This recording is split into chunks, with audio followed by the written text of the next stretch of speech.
Welcome to the channel. In this video I'll be looking at the Antec Flux SE case, which was released earlier this year as an addition to Antec's Flow Luxury series of cases.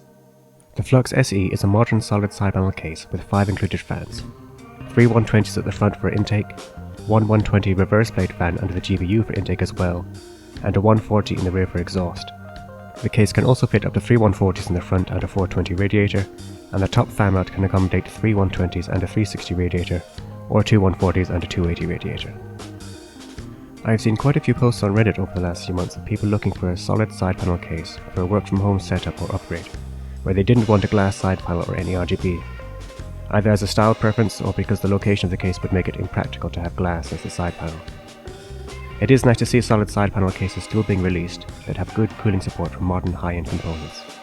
Rather than doing a full detailed build video, I'll just show the case and mention anything noteworthy I found about the build experience.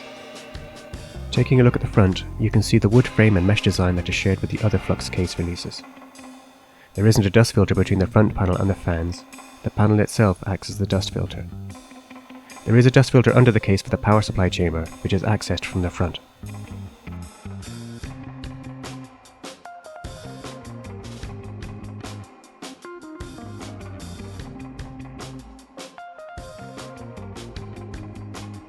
Moving to the top, you can see the front I/O, 2 USB 3 Type A ports, a USB-C port, a combined audio port and a power and reset button.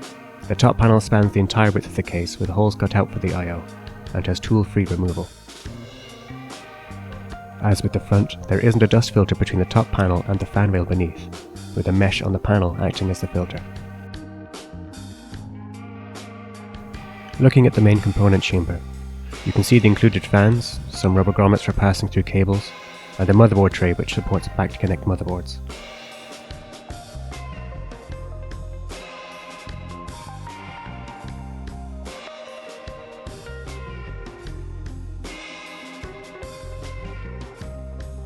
The left side of the power supply chamber has a small panel which can be removed by unscrewing it at either end. This was actually useful, as when I was building in it, I got close to the end of the build before realizing that I forgot to plug in one of the peripheral cables into the PSU, which are on the left side of my PSU, so being able to access it to plug in cables saved me a lot of hassle. Moving to the back of the case, you can see support for 2 HDDs and the accessory box, a cable management channel, the included fans pre-wired to the included fan hub, a 2.5-inch SSD mount, and cushion pads for the power supply to sit on.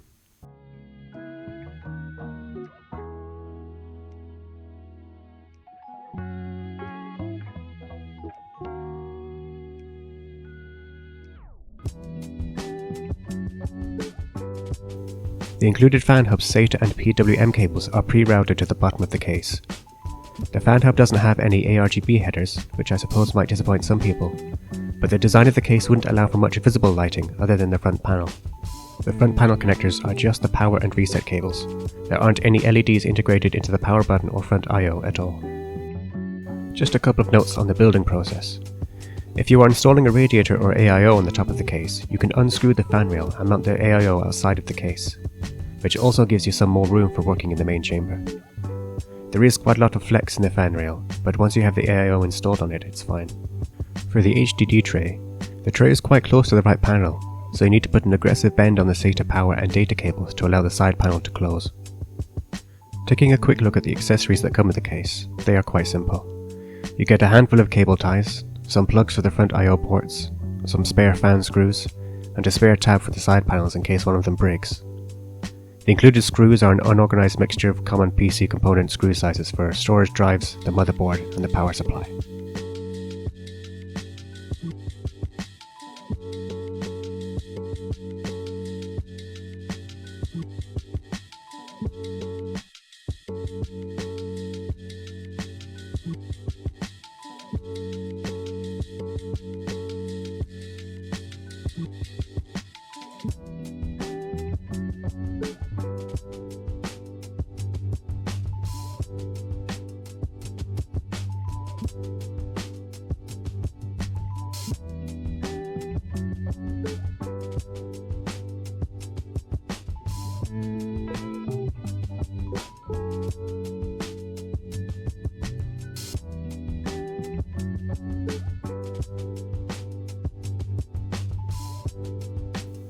And that's about it for this video.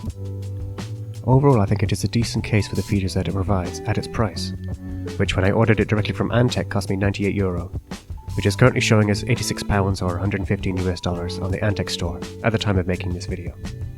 I hope you found this video useful. Thanks very much for watching.